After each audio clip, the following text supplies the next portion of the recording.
Hey guys, in this video I'll show you how to change percentage position in IRA Fidelity. First thing I want you to do is come in the left hand panel, choose your retirement account you want to change your position for. Come here where it says I want to choose change investments. And then here under investments, right, you'll see here you can exchange investment for another, right?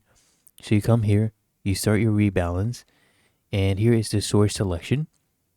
So you can come here, do rebalance all sources, and here, the stock investments, you'll see large cap, mid cap, small cap.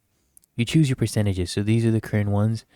You can choose your desired ones right here, enter the percentage, and they'll basically change it for you. They'll rebalance it, okay?